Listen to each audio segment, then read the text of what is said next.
Así es como ha ido evolucionando el Porsche 911 GT3, un auto de carreras que se puede usar en la calle.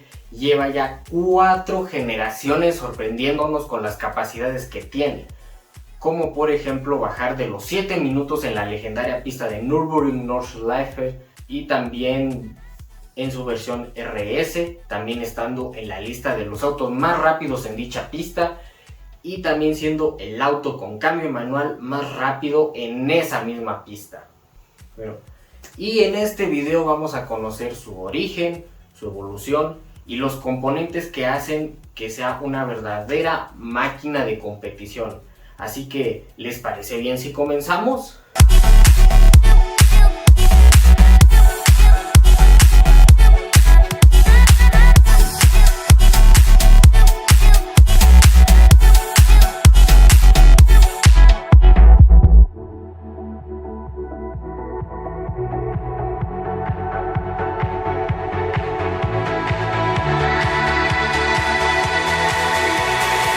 Pues bueno, su historia inicia cuando en el año 1999 Porsche presenta en el Auto Show de Ginebra en Suiza un auto derivado de la generación del 911 de aquel entonces, la controvertida 996, debido a la forma de sus faros.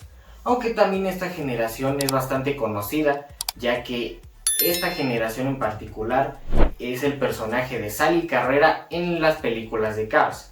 Pero de eso hablaremos después. El punto es que este auto se había hecho como sustituto del 911 Carrera RS, que también era un automóvil de alto desempeño o rendimiento de la familia Porsche. Y también había nacido por la necesidad de homologar el Porsche GT3 de carreras. Con un motor 3.6 litros, 6 cilindros boxer como todo buen motor purista y para verdaderos petrolheads, derivado del Porsche 911 GT1 de carreras. Y sí, así como existe un GT2, un GT3, un GT4, también existe un Porsche GT1, pero vamos a dejar eso para otro video. El punto es que este se convirtió en el primer coche de carreras que se podía usar en la calle. De hecho, el famoso infierno verde que es el Nürburgring logró recorrerlo en menos de 8 minutos. El piloto de pruebas para este auto fue nada más y nada menos que Walter Röhrl, un famoso piloto de rallies que es famoso porque había conducido en los años 80 el famoso Audi 4 del grupo B. Pero para estas épocas Walter Röhrl era ahora un piloto y embajador de Porsche, piloto de pruebas específicamente, que de hecho esa función la sigue ejerciendo hasta hoy en día. Y de hecho, pues se dice que él fue uno de los encargados de las pruebas del Porsche 911 Dakar. Nada más. Muy bien, ahora pasaremos a hablar de sus características mecánicas y de interiores. Como ya dijimos, poseía un motor de 6 cilindros, 3.6 litros, con 360 caballos de fuerza, una velocidad máxima de 302 km por hora, un 0 a 100 en 4.8 segundos, 370 Nm de torque y con un peso total del auto de unos 1350 kilos, que si no me falla la memoria son alrededor de 300 kilos más que un Renault Clio del 2004, o que también podrían ser 200 kilos más que un Mini Cooper actual. Además también tenía la característica de tener una suspensión ajustable. Para lograr el peso antes mencionado se utilizaron materiales como la fibra de carbono para el cofre y las carcasas de los espejos. También el vidrio trasero, en lugar de ser de cristal, era de plástico. También en los interiores se eliminaron básicamente todos los lujos para que pesara lo menos posible.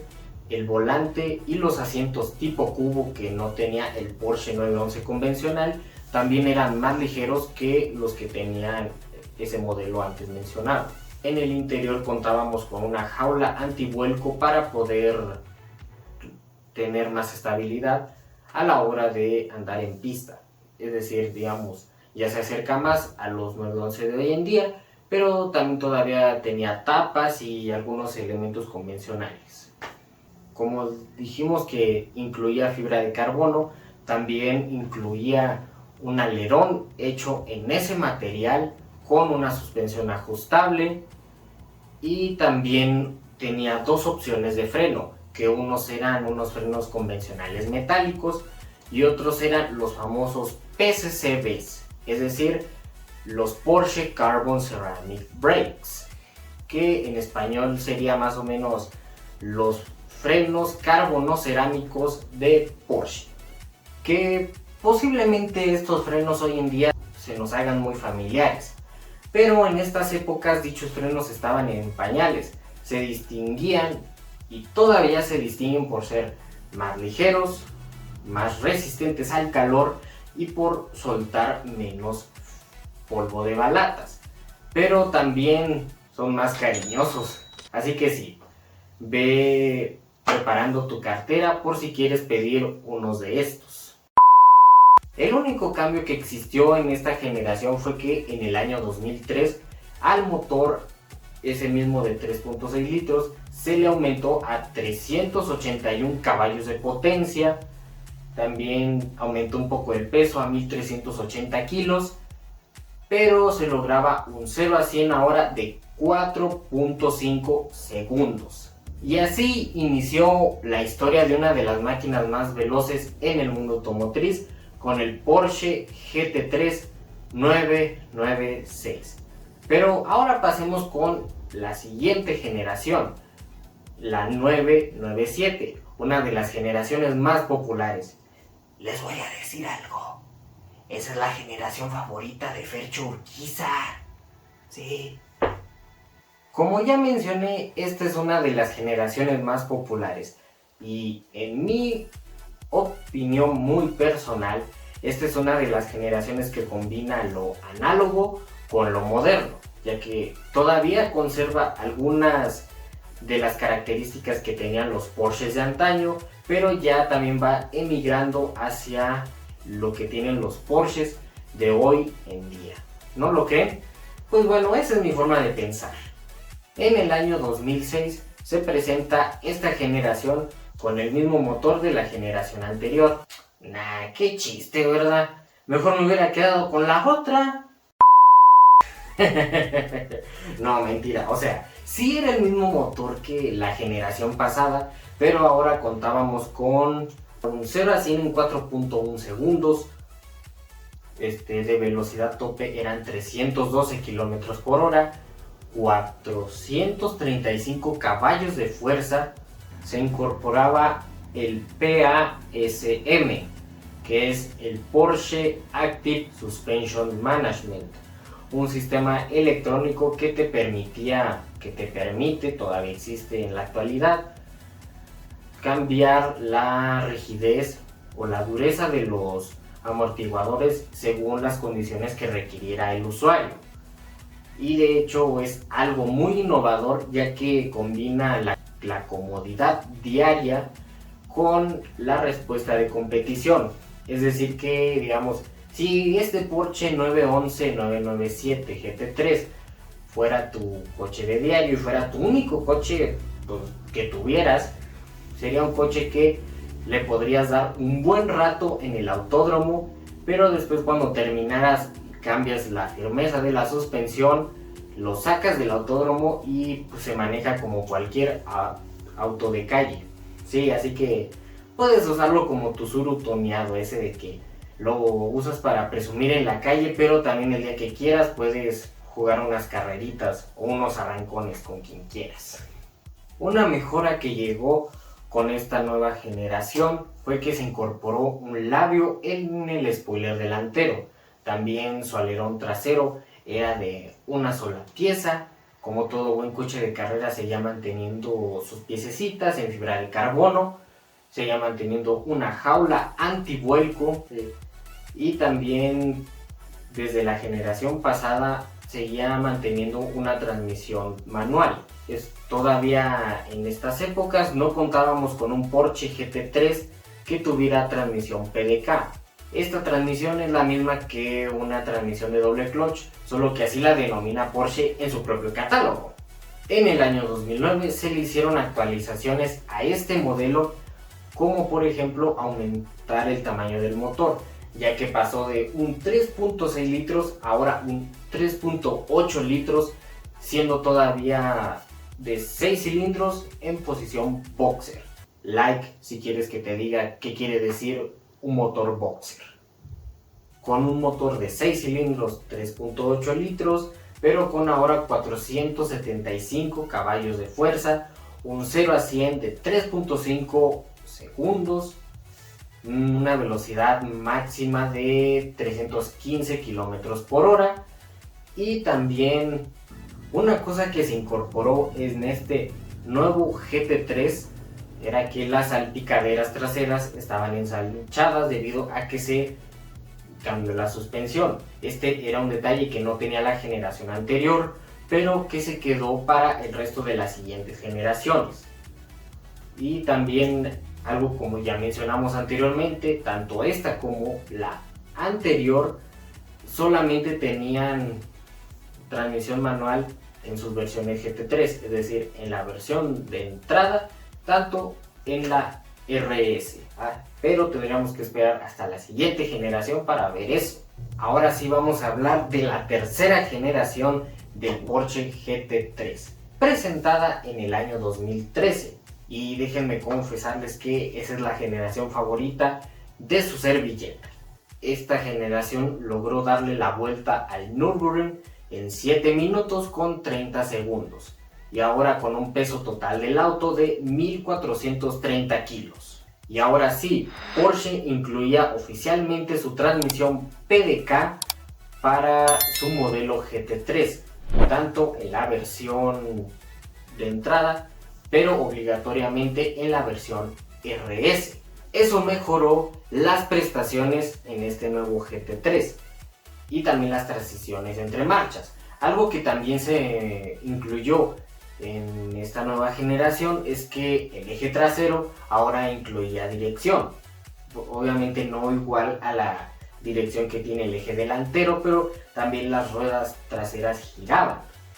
Esto lo que permitía es que en las curvas un Porsche GT3 RS y GT3 también fuera más rápido y más ágil, convirtiéndose hasta ese momento en el modelo de esta familia en ser el más ágil y preciso, ya que digamos un coche de carreras si se puede manejar bien en recta, o sea así rápido en recta está bien, pero si puede girar y frenar correctamente, eso lo hace un coche de carreras perfecto.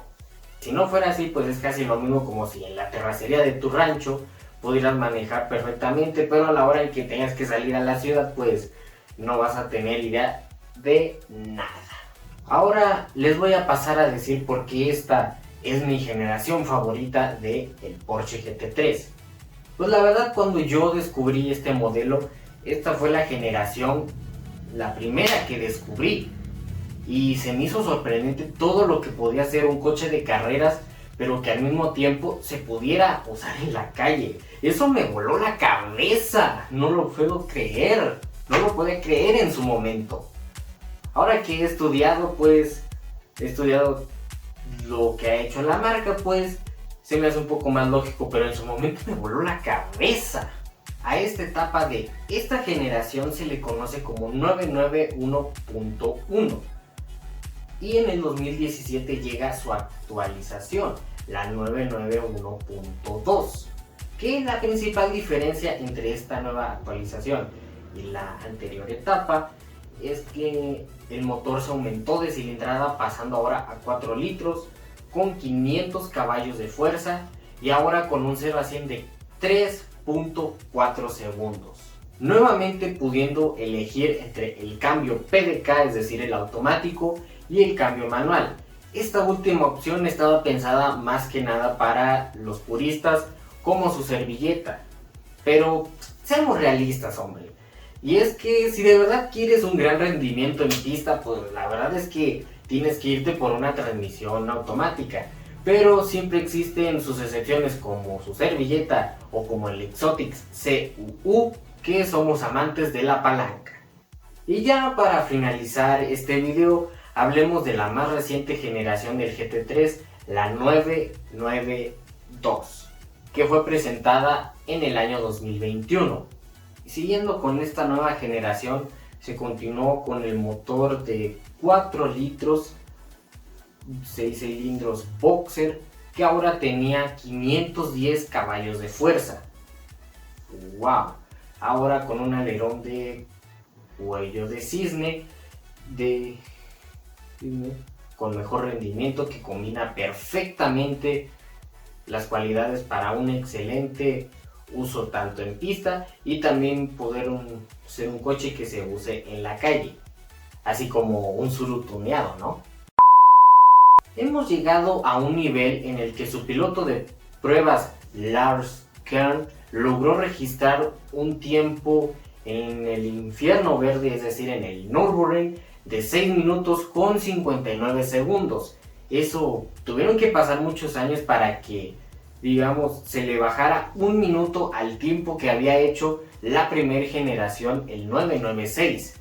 Pero todavía más impresionante es cuando se liberó la versión GT3 RS y logró bajarle todavía a 6 minutos con 49 segundos. Más rápido que un Lamborghini, la verdad.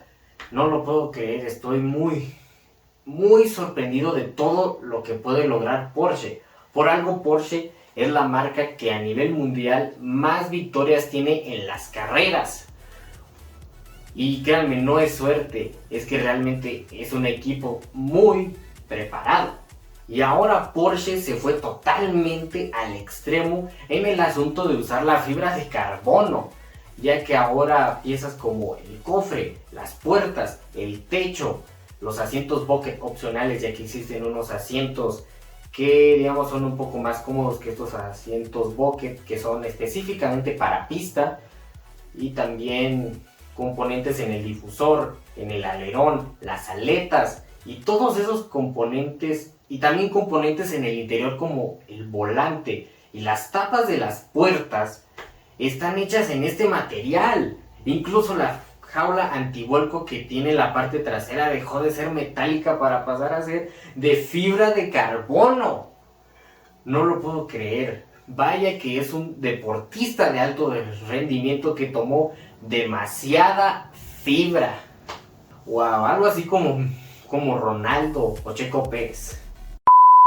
Ahora también se incluía la opción del paquete Touring, que sustituía el alerón trasero por uno spoiler de extensión automática hecho lógicamente de fibra de carbono, y también el chasis perforado que te hacía una máquina más precisa. El interior se siguió manteniendo lo más simple que se pudiera para mantener el peso bajo. Algo que había olvidado mencionar es que en todas las generaciones del GT3 se han eliminado los asientos traseros que normalmente traen los 911 convencionales para poder poner la jaula antivuelco y poder eliminar todo el peso que no sea necesario. También en este paquete Touring se incluía un volante inspirado en el del Porsche 918 Spider, el hiperauto de Porsche.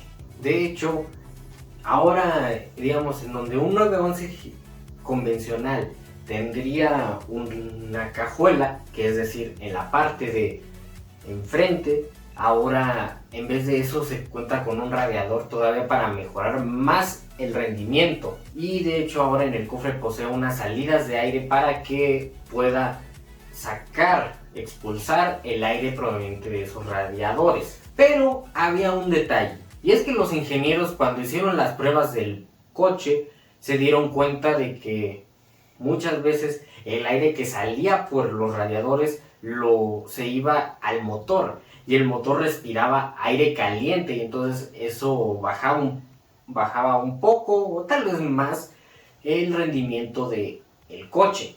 Entonces se decidió poner en esas mismas salidas del radiador unas piezas para que el aire caliente se fuera hacia los lados, y además unas piezas en el techo para que también evitar que ese mismo aire se fuera hacia el motor. Entonces el aire caliente se va, ya no regresa nunca jamás, y entonces el motor solamente respira aire fresco y así mejora el rendimiento y logra ser uno de los competidores más grandes en el automovilismo. También un detalle que no había mencionado, y es que algunas generaciones, creo que la primera no lo tiene, pero sí algunas de las generaciones tenían center lock, es decir que en los rines, en lugar de tener varios birlos, solamente se tenía uno a modo central, es decir, estaba en medio del ring y es el único que, pues, era el único que se ponía. Algo que también posee y es nuevo en esta generación es que en los arcos de ruedas posee unas salidas de aire para poder liberar la presión de los frenos y también de la suspensión. Y de hecho en general es el modelo GT3, también GT3 RS, que tiene más detalles aerodinámicos en toda su carrocería. También algo que sigue estando presente en cada una de sus generaciones es que siempre contó con la opción de frenos normales metálicos y los frenos carbonocerámicos, los PCCBs, que de hecho, digamos, no fue el GT3 el que los estrenó totalmente estos frenos, ya que el primer coche en el que se experimentó estos frenos fue un Porsche Turbo en el año 2000. De eso hablaremos después. Desafortunadamente, tanto en la generación pasada, la 991, como en esta de la que estamos hablando, se eliminó de la versión RS la transmisión manual. Esto para poder tener un mejor desempeño en pista, en general. Y solamente la opción con transmisión manual se encuentra en la versión de entrada del GT3. En el GT3 RS solamente existe el cambio con opción PDK. Y digamos, si quieres un Porsche GT3 con transmisión manual, pues solamente está el de entrada, que ese sí es para verdaderos puristas como yo y como tú. Como sí, tú, al que te estoy viendo, sí, te estoy viendo. Algo que le quiero reconocer a Porsche, sinceramente, es que en un mundo en donde nos estamos yendo literalmente a tendencias de motores más pequeños, turbocargados, en algunos casos híbridos, Porsche optó para su auto de más desempeño en el mundo un motor que fuera entre comillas grande y que fuera naturalmente aspirado, porque sí, aunque no lo creas, todas las versiones del GT3 RS, todas, desde la primera generación hasta la reciente, todas han sido naturalmente aspiradas. Porsche nunca ha optado por utilizar turbos o supercargadores. Y la verdad, eso es aplaudible para Porsche, sinceramente, porque se ha atrevido a hacer las cosas de una manera purista, pero también logrando ser el número uno. ¡Wow! Sí, es impresionante. Pues bueno, la verdad es que nos aventamos un buen cotorreo o una buena plática, sí, y no solo nos la aventaremos aquí, también nos la aventaremos en futuros videos, y pues vamos a seguir comentando cosas más interesantes. Así que si te ha gustado el video, por favor, te invito a que le des un likeazo, una compartidilla, que te suscribas, que actives la campanita para que te llegue la notificación cuando yo suba un video nuevo. Por favor, sé feliz y nos vemos en el siguiente video. Cámara.